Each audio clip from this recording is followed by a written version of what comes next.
Greetings, Javians, and welcome to our Just About community podcast. My name is Lana, and you might know me from all my Final Fantasy posts on the portal. And today I have Rix Javix with me, who is a veteran EVE Online player.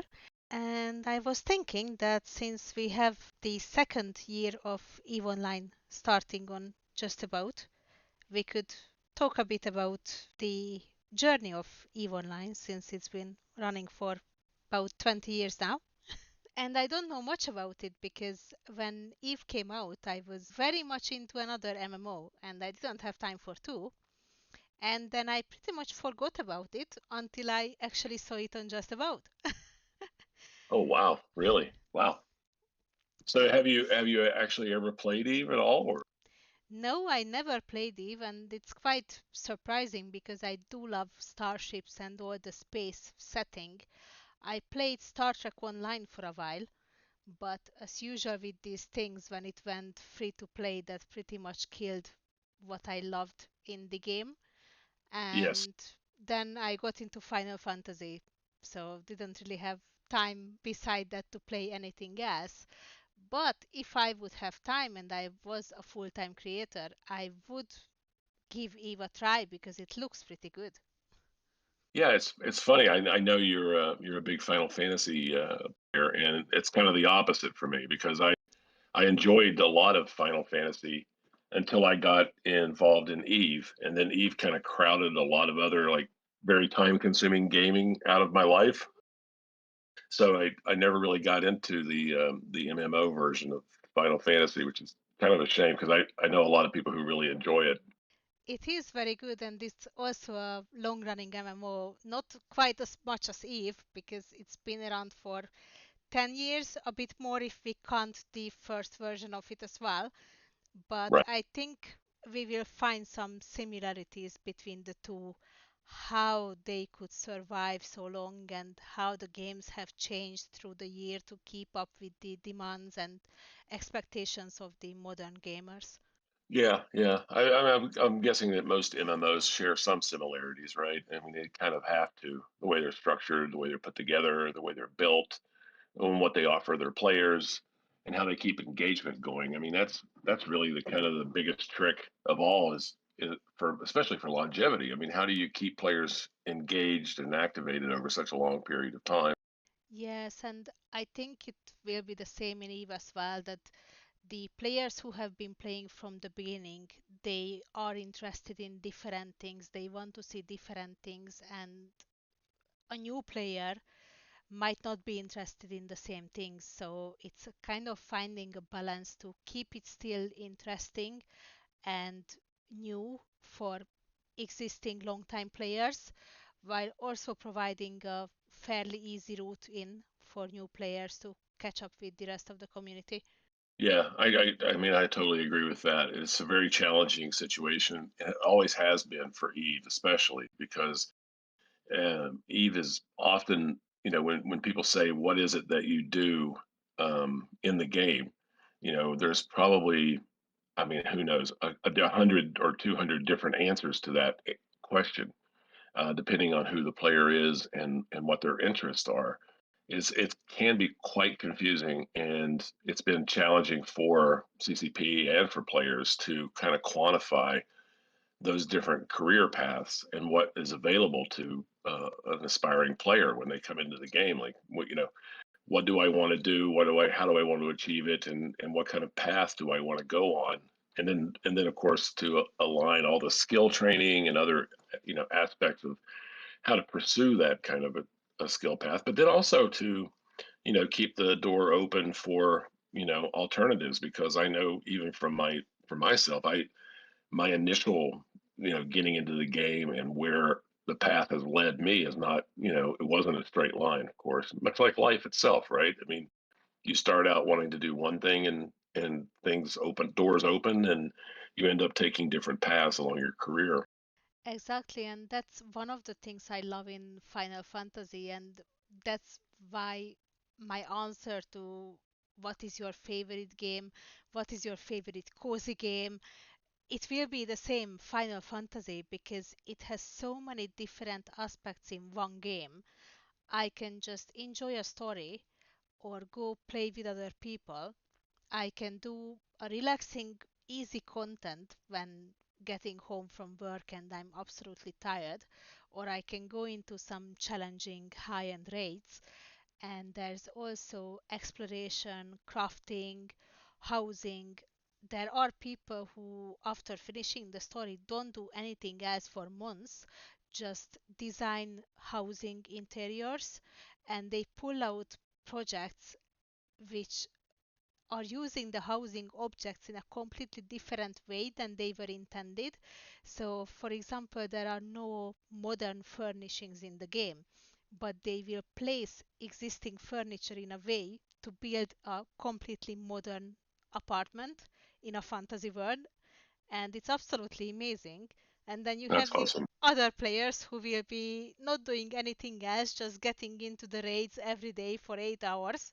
Yeah, yeah, I think that that is a. I mean, I think we've hit on something that's quite critical for an MMO to last as long as those two MMOs have lasted. Is that is variety is the spice of life, and that the more you try to funnel your players into a certain direction, the less not the less engaging necessarily, but I think long term, the less because like you said, I mean, right now when I log in, I kind of have um, a lot of what I do in the game depends on kind of the mood I'm in. I can get myself into some very high intensity, very stressful situations if I really want to, or I can decide well for this session I think I just feel like more meditative and I'm going to do something else today. I don't really feel like necessarily challenging myself or putting myself into a high stress situation, and that's perfectly fine. And you can still achieve things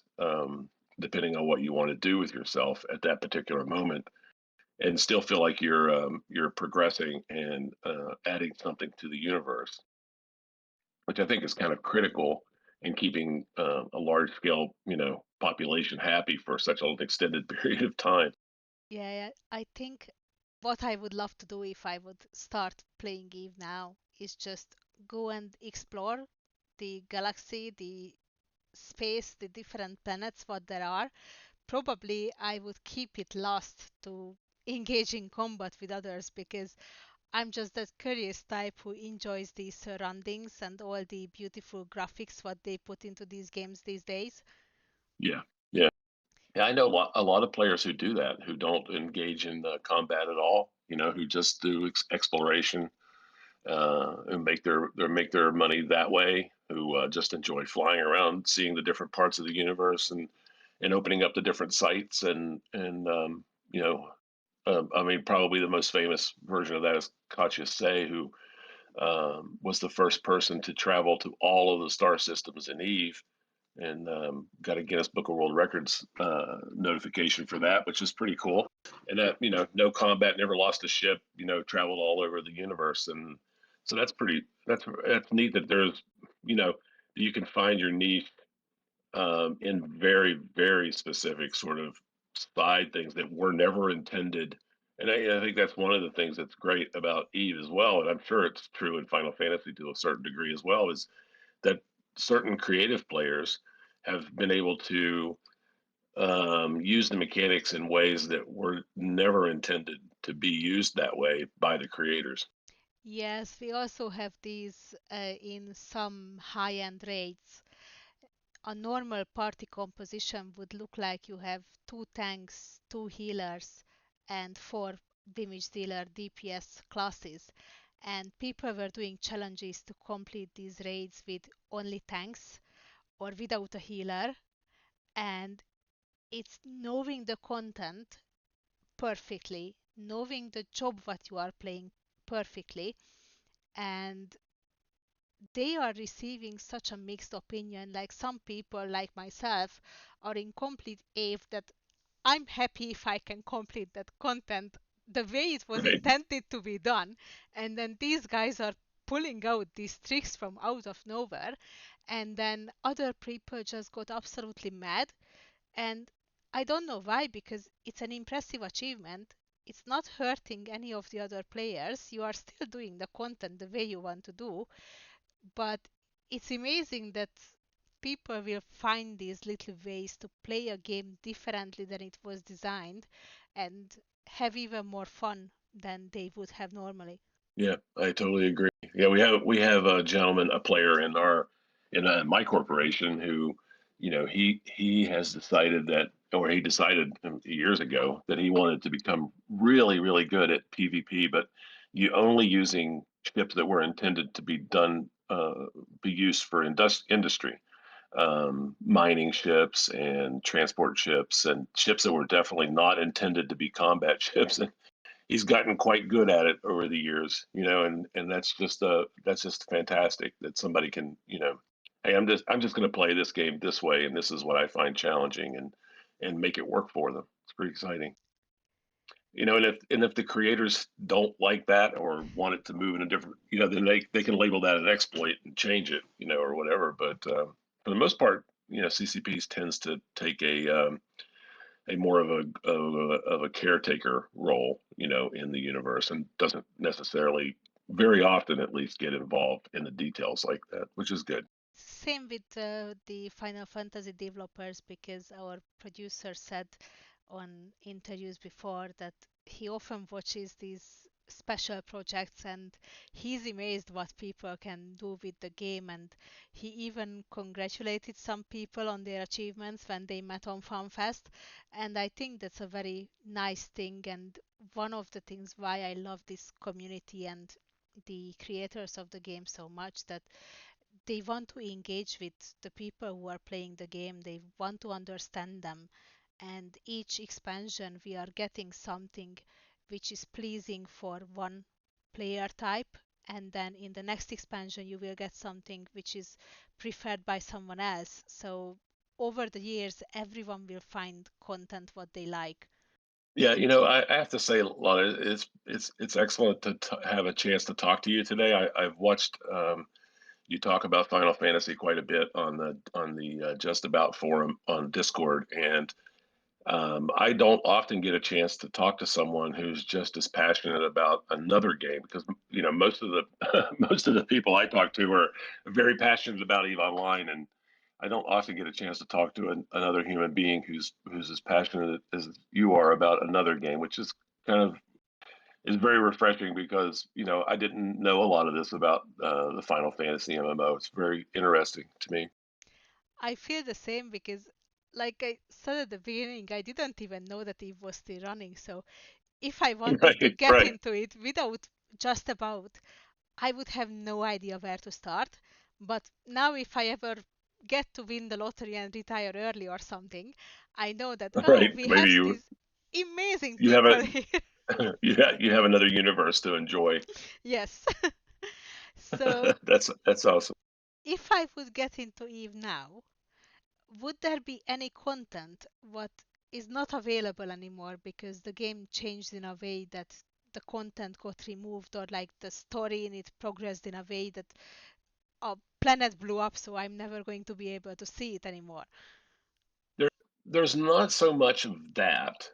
There are some very, very sort of very specific instances of things changing that are no longer there, but they're very rare.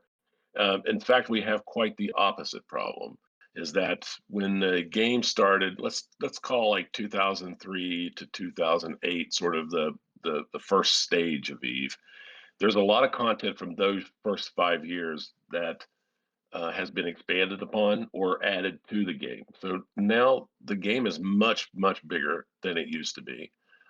There's more space. For example, there's an entire universe called J Space, which is wormholes, which is star systems and interconnected universes that exist in wormhole space.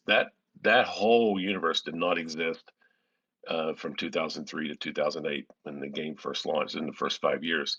So that's been added to the game. So that's added an entirely new level of complexity and a type of living space that wasn't there before.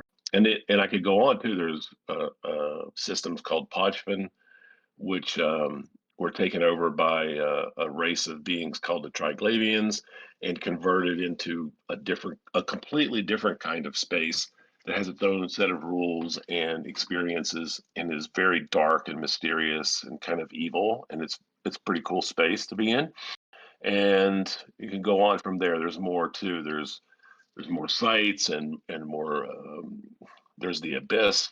There's which is a kind of space that you can get to through mechanics. That's kind of it's very beautiful and very interesting space that a lot of people like to use and experience. And there's other spaces like that as well. So the universe has just gotten proportionately larger over time, which brings along its own set of challenges, mechanically wise and otherwise. And just recently, within the last year, they added a whole nother part of that, which is a new system that was brought about by a pirate incursion during the Havoc expansion, which created a system called Zarzak, which connected two disparate parts of the universe. So now instead of having to fly 47 jumps from one end of the universe to the other, you can travel through Zarzak and kind of take a shortcut through that. And that's caused some benefits and negativity, from certain, it has made the universe feel a little bit smaller than it did in some ways, but also created its own set of challenges, which I find incredibly fascinating. And like with most things, right? When you add something new to the game that's expanded it or brought new content, then it opens up a whole other chapter of complications and challenges that the players have to deal with. So, and some players are going to take that in a positive direction, and some are going to necessarily and naturally take as a negative too, which is fair. It's fair on both sides. Yes, we also get a new area in each expansion and get the level cap increase, new skills, new items which are staying in the game. So if someone comes into the game now, they will have a much bigger map than what we had at the beginning. But there were some content which, due to the nature of it, is not available anymore. So, for example, in the base game 10 years ago, one of the endgame towns just started as a couple of tents and a wandering caravan. And there was a quest line that you slowly build out that settlement. And now it's an actual full town with walls and merchants and buildings and all that. And there's no way for a new player to see the original area because it would Right, look right, very silly that you are walking somewhere where there is now a wall. right. That makes perfect sense. Yeah. And Yeah, I mean, I guess that's geographic changes too, that have changed the landscape, right? That's kind of exciting. it is, and there was also a restoration area where you have to build up a housing district for one of the towns, Hmm, and those original quest lines are not available anymore because the area is completed. Now you can purchase yourself an apartment there and a house if you want to. And in this expansion, there will be doing something similar. So there will be a space exploration area, and based on the news what we got, they want to make it in a way that when you start in that area, you will start from the zero. So you will see the basics and then slowly build up that space. While the quest line and the crafting contributions and all that will be still added together with the old players' achievements. So I'm really looking forward to see how they will pull that off because right. that would be a perfect combination. Yeah, that's great.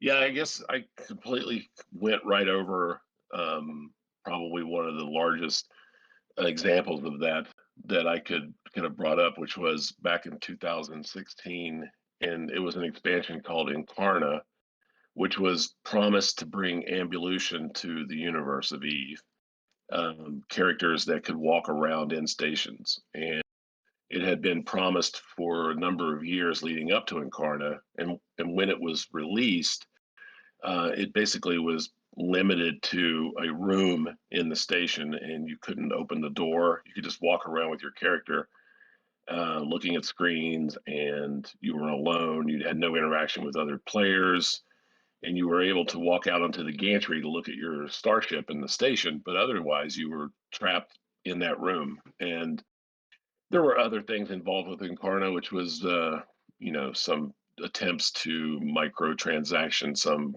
apparel and monocles and things for your character.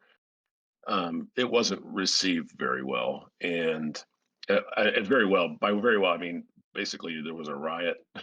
There was a literal riot in Jeddah, which is the trade capital, and one of the monuments was attacked. And in the game itself, you can't do anything to hurt a monument or any of the or certain types of structures. You could just shoot them, but they don't take any damage. It became such a riot that over time, CCP changed the monument. Now when you go to Jeddah and look at the monument's all exploded into different pieces, which it had never been like before. And all that content from Incarna, the walking in stations, looking at your starship in the state, that's all gone. It's all gone. It's just been removed, and we've never gone back to any kind of promise about ambulation ever coming back up. And the funny part is that's been so long. That's been almost 8 years, 9 years now. And new players will come into the game often, and I see them ask, will we ever be able to walk in stations? you know, um, No, unless you want the no, riot. not no, no, we won't. Yeah, I often joke. As a matter of fact, I years ago when I was at FanFest, they had key art from each of the expansions up to that point, framed and signed by Hilmar Vagar, who's the CEO of CCP, and it was for charity. So you could put in, different bids for different ones, and the one I wanted was Incarna, and I ended up, spending way too much for it, but I got it. And um, Hilmar came over to me and he goes, "Why in the world would you want that one of all the expansions?" Most of the players were going for ones that were there when they started playing or that had some special meaning to them. And I said to him, I said, this one has a very special meaning because you guys messed up, but you listened to the players. You changed course. You learned something very valuable, and it's a good lesson to me, I think, because you tried something, you tried something that didn't work, and you listened to the players and you fixed it, and focused back on what was important to the game, which is spaceships. And that's why I have it hanging on my wall, and I look at it every day, and it's just a reminder that hubris is one thing, but listening to the players and keeping the vision where it needs to be is very, very important. I think that's the key, probably, why these MMOs are still running successfully, that the developers are actually listening to the players. What we had an issue with in Final Fantasy was which part of the player base is the loudest on social media.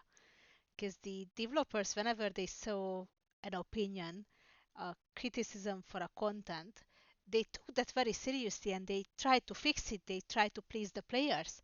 And when they issued that fix, another player group started to be loud about it, that, oh wait, why did you mess this up? This was fine before. And they had to Right. start thinking that which side of the player base do we listen to? If we see a comment, how many players does that represent? Yeah, yeah, and we've had that problem. We had that problem a lot, and it comes up every once in a while. But I think we have a relatively unique fix to that problem. I'm not sure that. Well, tell me. I mean, I'll tell you what it is, and you tell me if Final Fantasy has something similar. Is that Eve? I think rather uniquely has a player elected board called the CSM, which has been around for, gosh, I don't remember the first year. I'd have to look that up, but it's been around a long time for the majority of the history of Eve. So every year, players within the game will run campaigns, basically election campaigns, and we have an election, and votes are tallied, and the CSM, represents players from different aspects of the game. You've got your big nullsec blocks, your wormholers, your low-sec pirates like us, and others, the explorers or the industry people, and everybody puts their case forward to the community, and then we tally the votes, and those players become our representatives with CCP for the next year, and that's their term. And they have meetings in Iceland with CCP, and sit down and hear about where the game's going, and offer their opinions and their things about the progress of the game and where it's headed and what some of the rule changes might be. And I think that's relatively unique, but I think that's pretty awesome. That sounds very interesting. I'm not sure if something like this would work in Final Fantasy. What we have is the media tour before each expansion where Oh, members of right, the press get invited and also content creators get invited. And it's always an interesting mix because I see the same names usually getting invited to these events who have been long-time players, have big communities, know every aspect of the game, and can really have a wide opinion about what is working, what is not working, and also why is it not working or why is it good. right, right, But sometimes I see new names or like people from newspapers and internet portals coming to these sessions and they know nothing about the game and they are interviewing the developers and talking about things which they have no idea about because they haven't played the game that much. right. And it's interesting to see now how their opinions get picked up. Like, there was a pretty big scandal, I would say, before this expansion because one of the best jobs to play in the game if you want to do exciting stuff with content and play it in a way that it's not supposed to be played is one of the tanks warrior because it has a very potent self-healing ability and people constantly do challenges like what kind of 4 or 8 man content can I solo on a warrior, and this has been going on for years and it's fun. Right. It's so And it's so popular that I've actually heard of it. one of the guys on the media tour actually soloed one of the new 4 man dungeons on warrior, and one of the newspapers who knows nothing about how these challenges are being made in the game picked this up and made such a huge thing out of it that healers are going to be useless and you can just solo any content on warrior. So there was a time before the expansion drops that people were saying that the healers are going to go on strike and no one is going to play a healer. Right. Right. Oh gosh. Wow. One of my main jobs is a healer. So I can tell you that that's not true because you need to be a very special, skilled player to pull that off, to do that content without a healer. But Right.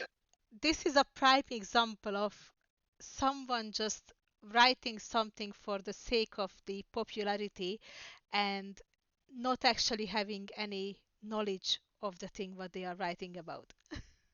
Yeah, it's very dangerous. We often have this problem as well when some news story gets leaks out into the regular press, right? And not the game press necessarily, or like the Wall Street Journal picks up a Eve story and doesn't understand the game or what the context of what they're reporting on, and it can be quite hilarious sometimes how much they get wrong or how they misrepresent what actually happened.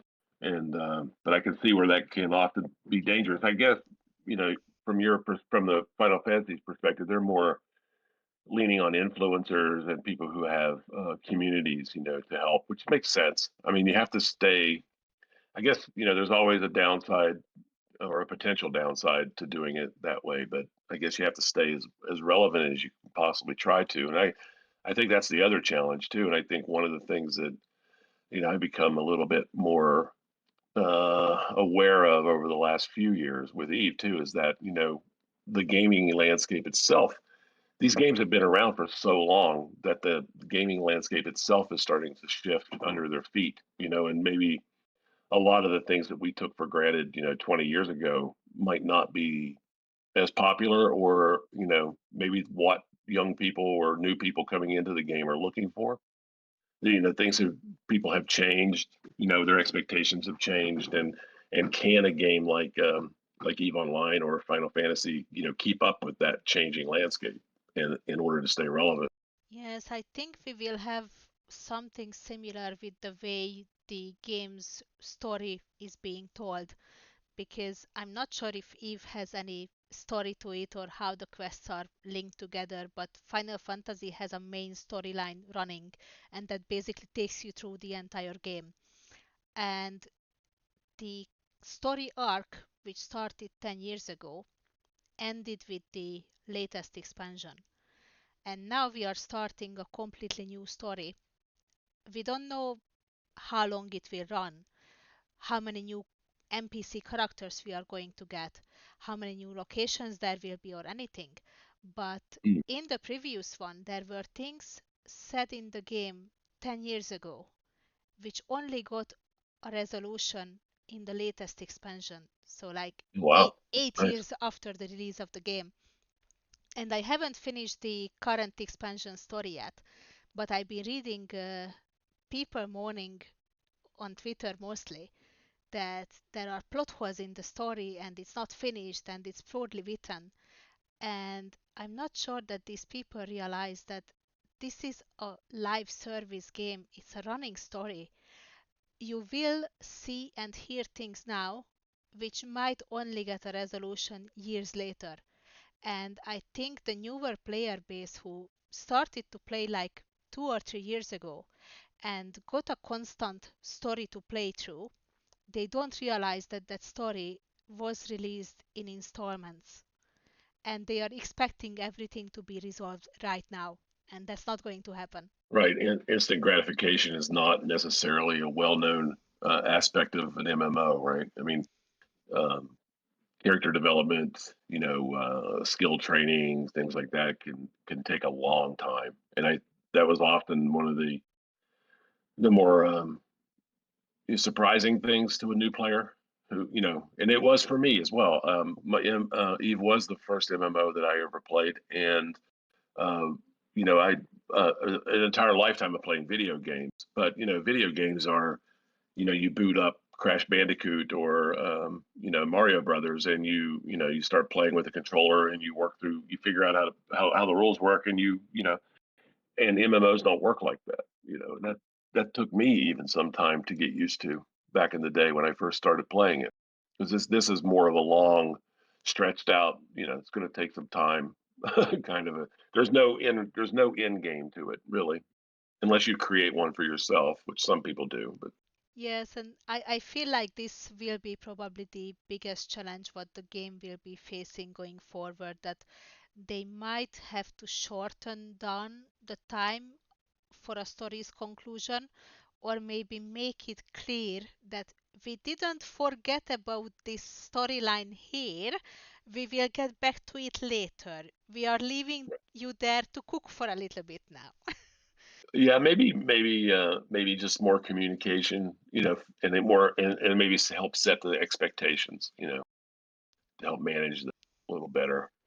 It's hard to know exactly how much information you can share and how much you need to keep to yourself.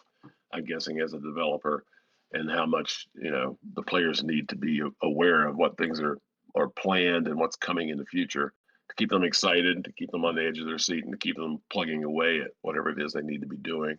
Yes, I hope that with the first patch, when we get little addition quests to the story, they will progress some of these quest lines which have been left hanging, and then people will realize that, oh, okay, there's more coming. They didn't forget about this. Right. How is it for a new player who just, like today, if I just downloaded Final Fantasy and jumped in for the first day, how is that? How does the game? How do you guys handle that? It can be very overwhelming for a new player because there are so many extra side content to do that you might not know where to start and what are the important side quests to pick up, what is the stuff which you can leave because it's not really going to get you anywhere apart from spending your time with some delivery missions. Right, So right, we have quite a few Wikipedias and creators have guides that these are the quests that are important. Leave that stuff unless you are very bored. And there are some story skips which you can buy if you right. want to catch up to your high-end gamers quicker. This is especially for those people who are not that interested in the story but would like to do the high-end raiding content. But it will also come with the downside of not learning all the fight mechanics and how the Right. fighting really works in the game. And if someone was, for example, raiding in WoW for years, they will pick that up very quickly.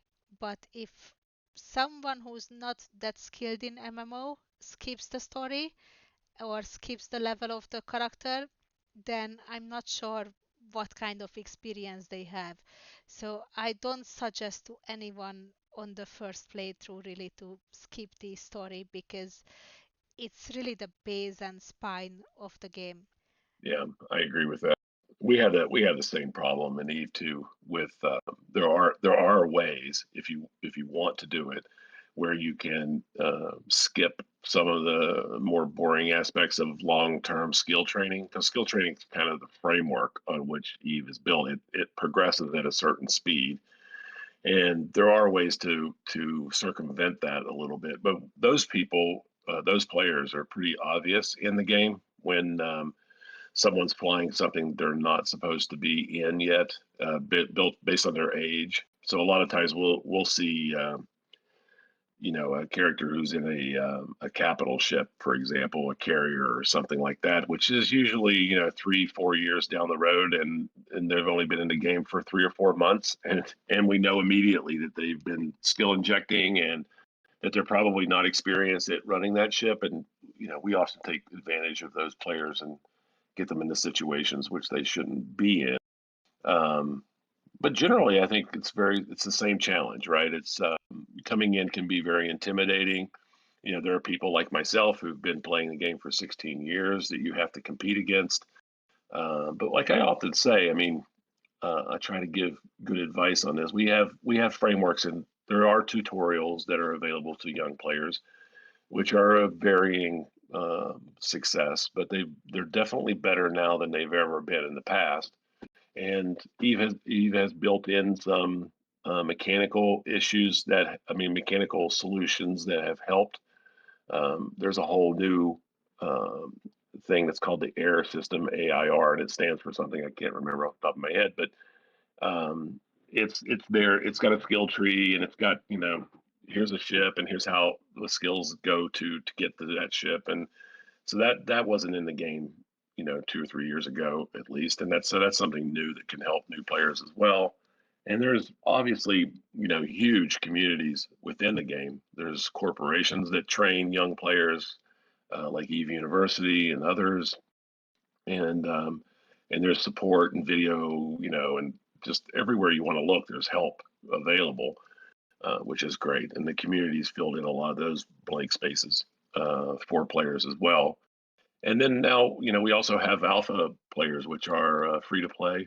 So that's sort of something that has been added in the last few years as well. So you don't have to pay the sub in order to play, but there's a ceiling to that, so there's only so far you can progress as a character under that. But I know a lot of players who, well, we just had one in our own corporation. He's a player who's been playing for 13 years, and he let his sub expire just 2 weeks ago, and he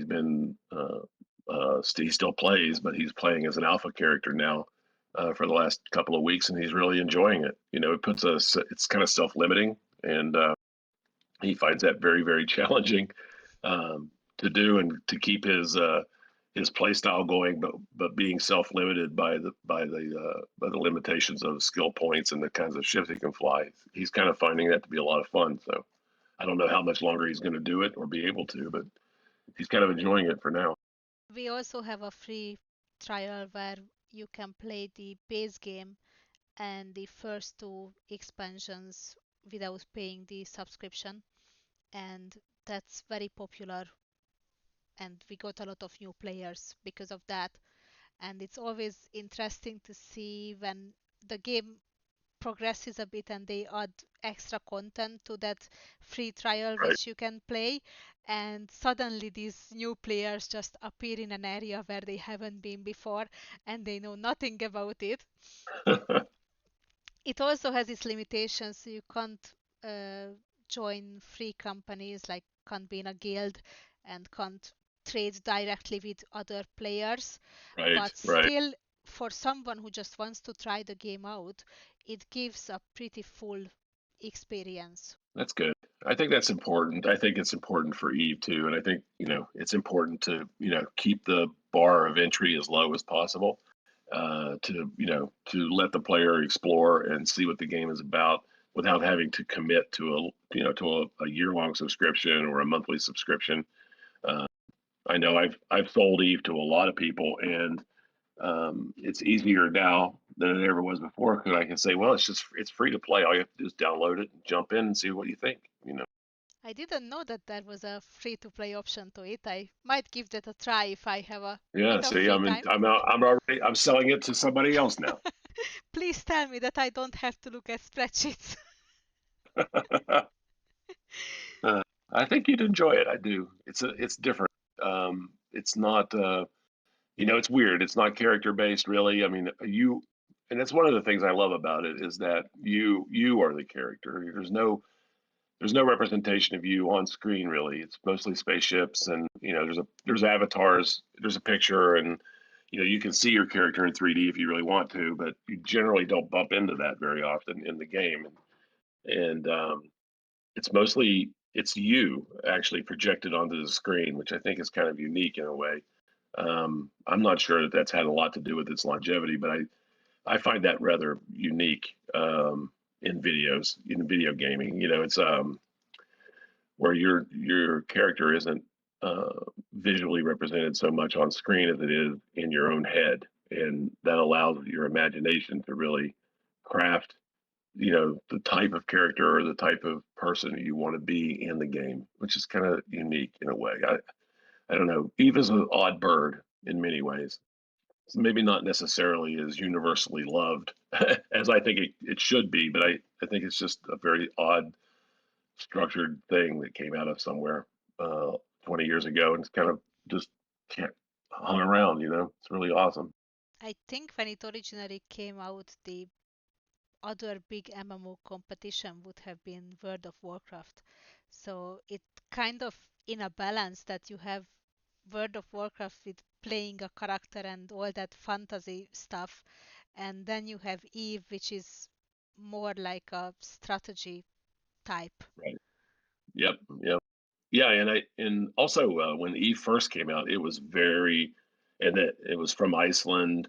It was very dark. It was intended that way, and it was very sort of kind of grim dark in a way, and that was kind of the overriding sort of aesthetic of it, and it has evolved over time. It's not quite as grim dark based now, and it's not quite as dark. The graphics have gotten lighter, and the nebulas have gotten brighter, and the graphics have improved, of course, over 20 years, and the game itself has evolved quite significantly over that. And like I said earlier, it's expanded into new content and it continues to do that. But yeah, it's pretty amazing that it's still here.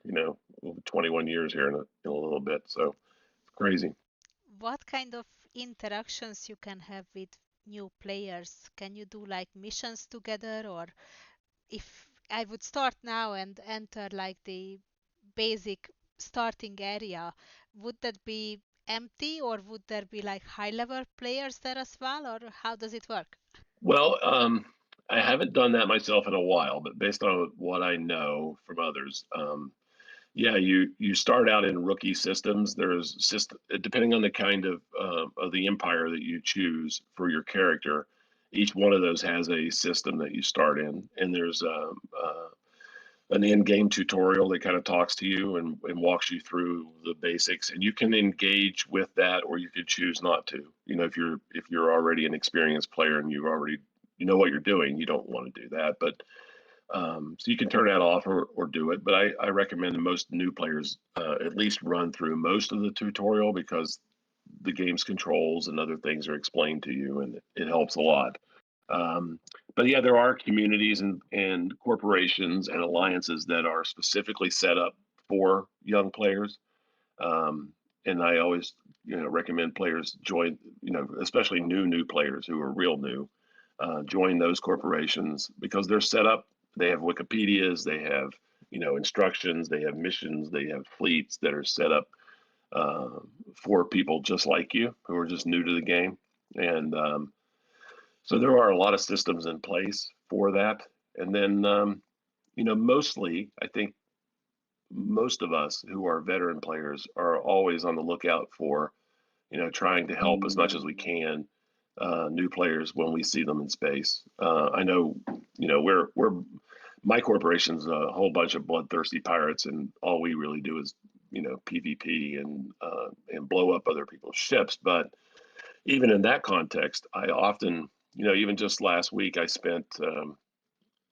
attacked this player and blew up his spaceship, but I ended up spending about a half an hour talking directly with them in comms about their fight, about the fight, about what he could have done to help and what he needs to do to be better, and just giving advice and spending time with somebody who's asking questions and wanting to learn. So I know everyone in our corporation does that as much as we can possibly do it. So That's good to know that there are high-end players who would be helping the newbies. It's also quite common in Final Fantasy that you step into the starting city, which is luckily not abandoned because a lot of the high-end players are just hanging around there anyway because there are markets there and other stuff which your high-end quest will take you back there, and you would just get an invite to a free company and people would be helping you straight away.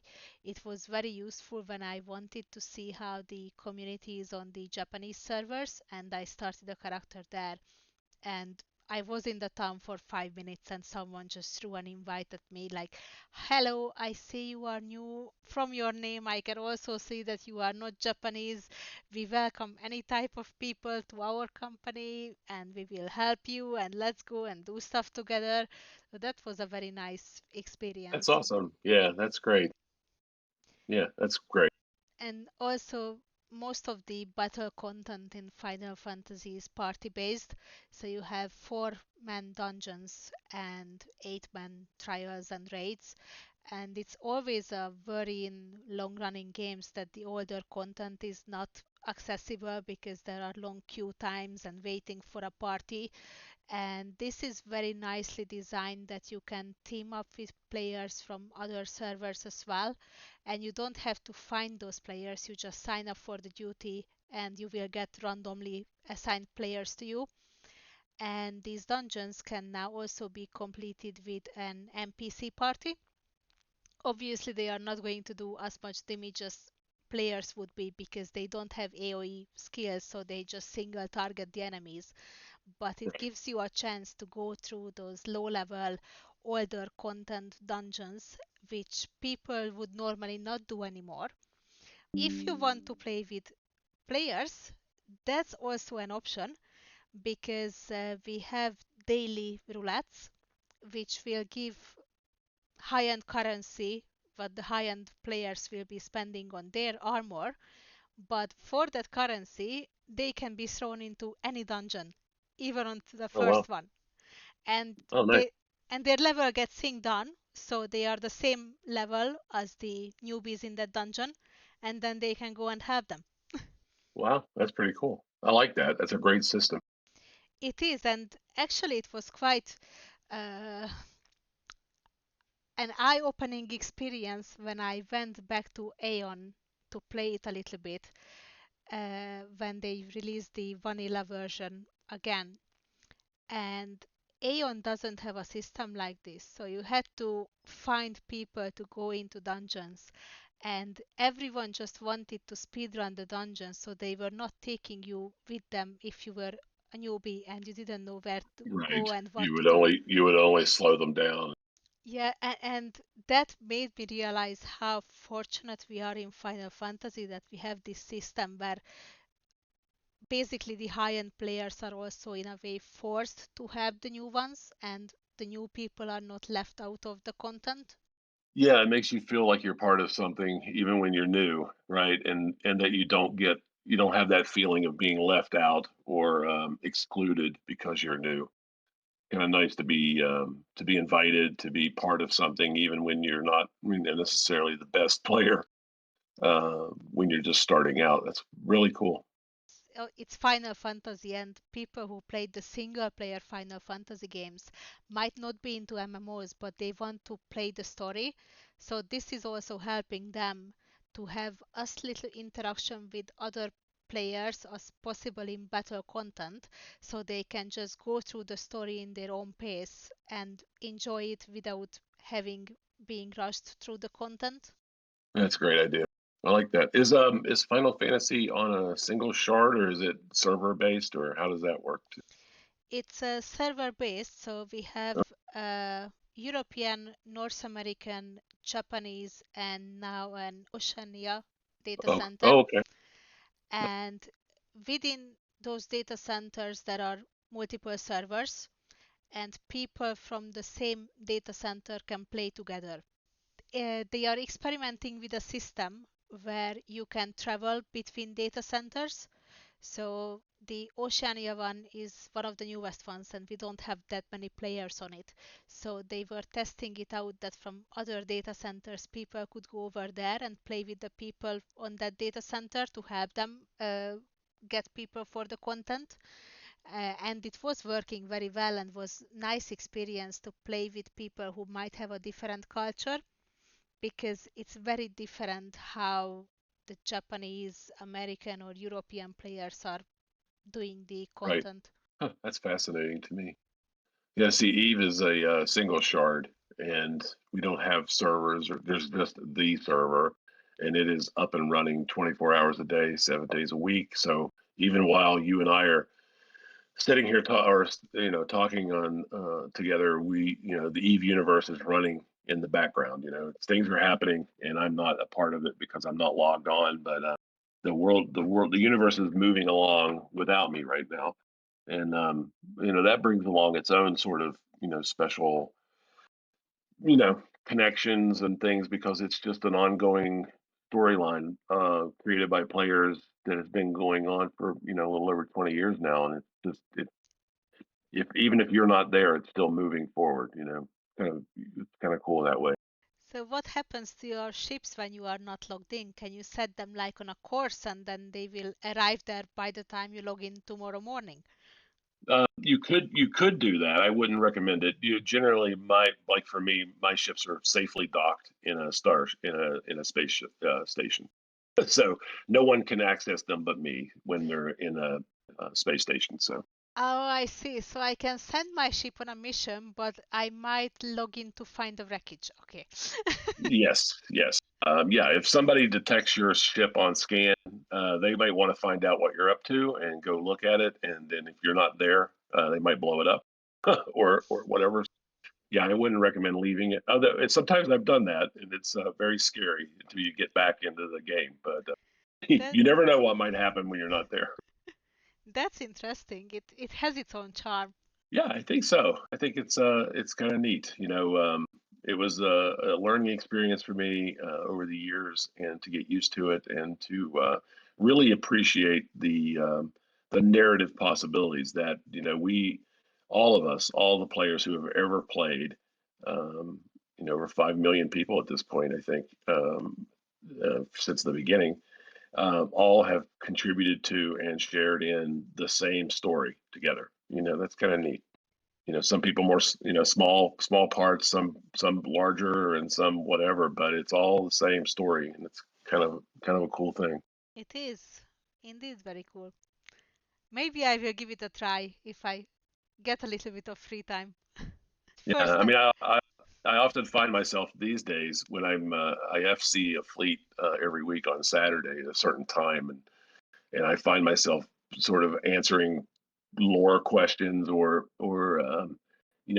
giving history lessons when people are who have they weren't there for it or they didn't experience certain events, and they're like, Rex, can you tell us about such and such thing that happened 12 years ago? And I'm like, okay, so here's what happened, and there it's all oohs and ahs, and people are very interested in the history, and it's like a old elder telling the stories of, you know, well, you guys weren't here for the steam engines, but there used to be steam trains, and that's how I feel. I feel like like the old guy who's spinning stories about a time that doesn't exist anymore. It's kind of cool. that's pretty much what I'm doing with some of the bounties on Just About, just telling about experiences and old Final Fantasy times which people won't be able to see anymore because the game changed so much. Right. Yeah, I guess that kind of brings us full around to just about again, and how's that been for you? Since that started, I guess. It's been really nice. I didn't know what to expect when I joined, and Yeah, same. it's nice to find such a welcoming community that people from different backgrounds playing different games or not even playing games, just coming to the platform because of the music or film and comic book communities, they can just talk to each other and do things together. And it was such a relief to see that a community can exist without the toxic behavior what you usually find on such platforms. Yeah, And the yeah, I bounties are agree. very enjoyable. Like, obviously, it's nice to get the money reward, but most of the time, I'm not even entering the bounty because of the money, but because it's interesting to get that submission in. Yeah, I agree. I was skeptical at first, obviously, like, I think anybody would be because, there's very few things that pop up, that are going to work out, that aren't scams, that are, exactly what they portray themselves to be. And it's been quite an experience, finding out that this is exactly what it had advertised itself to be, and that the community turned out to be everything that was promised, and that the bounties have actually, been engaging and challenging, and sometimes, and that the other side of it is what I really appreciate too is that long, like I said at the very beginning, when I don't often get a chance to talk to someone who is passionate about Final Fantasy. That's very cool, and I find that to be a really revelatory thing for me as well because the community is widespread. It's not just an Eve community. It's not just a bunch of people who like comic books. It's a little bit of everything, and I really enjoy that. It's really it's sort of instigated me to get back to doing some projects that I had let linger in other areas that sort of reignited a spark in some other projects as well. So that's been nice. It's very interesting how you can meet people you have a lot in common with, but if you stayed in your own community, you wouldn't meet them. Like, I don't play horror games or watch horror movies. Apart from a very few, it's not really my thing. And there is Horror and Cats, absolutely lovely fella with great humor and interested in so many other things what I'm interested in. And if not for Just About, I wouldn't have talked to him ever. Right. Right. Yeah. And that's awesome. And you realize that somebody else can be passionate about something that you don't necessarily know about or have experience with, and that passion can rub off on you a little bit, and even inspire you to maybe try something that you never thought you would try before. That's how I got to try Nightingale. I haven't played any survival games before, but because I was interested how it would play out with starting the community at the same time on just about when the game went live with the early All access. right. I jumped into it, and I don't have that much time to play it anymore, but whenever I see a bounty which I can still complete on my small level, I log in and try to get stuff done for it, and it's a very nice game, and I hope that I will have more time to get back to it later. But it's a nice balance that there are bounties clearly based on higher level players to give them some challenge, but there are also very simple stuff like sending a screenshot from one of the areas which anyone can easily do. Right. Yeah, no, I like that part too. And I do like, experiencing the other areas of it, and then answering bounties in places where I wouldn't normally do that.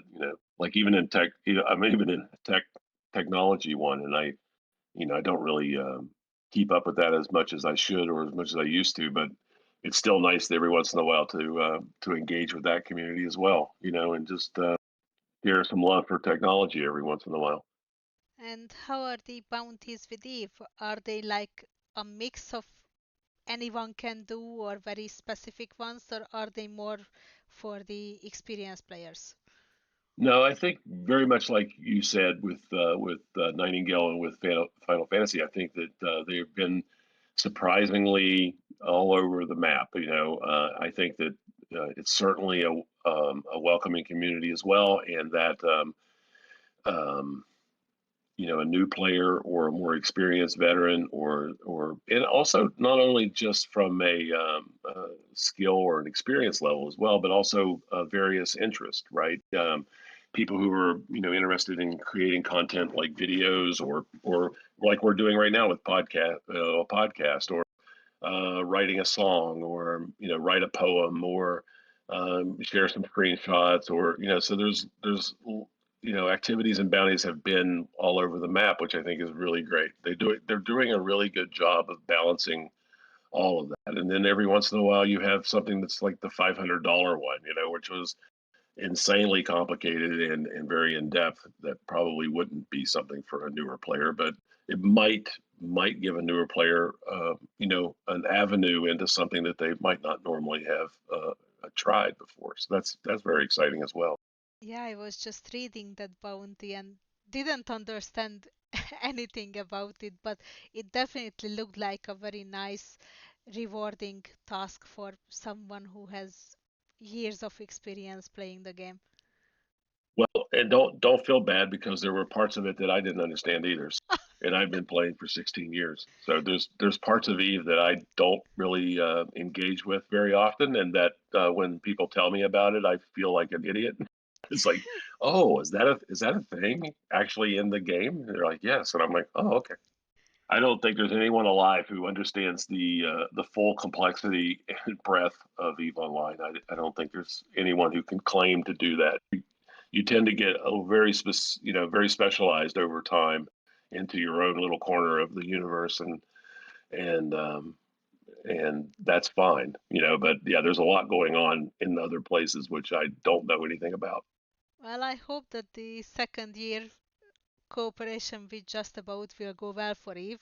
It's definitely a good sign that CCP is renewing that contract because it means that it was going well and interesting for new and old players as well. Yeah, agreed. And I think it's very cool that they've incorporated some of the bounties actually into the game. I think that's pretty neat, with some of the ship fittings and other things. And I hope that sort of continues on, and maybe the partnership grows and expands over time, and it becomes something very. I think my thing always has been and always will be positivity, and our corporation and our alliance have a long-standing code of conduct that we adhere to, and that I strongly believe in that sort of thing. So I like to see, and this is one of the reasons why I jumped on the bandwagon with Just About right from the beginning, when I heard about the need to keep that positivity going, and to be an empowering place for players, and not standing for negativity and harassment and things, and that's very important to me as well. So I'm glad to see that continue to grow and hopefully prosper. I hope so too. And I really hope that one day we will see a Final Fantasy community as well. Yeah, yeah. We'll keep advocating for it. I know you've been doing it for a long time, so I think that maybe you'll get them to do it here before too long. Maybe. Thank you so much for joining me today. It was very interesting and I learned a lot about Eve. That's great. I thank you as well. It's been an awesome conversation, and I learned a little bit about Final Fantasy too, and that's pretty exciting.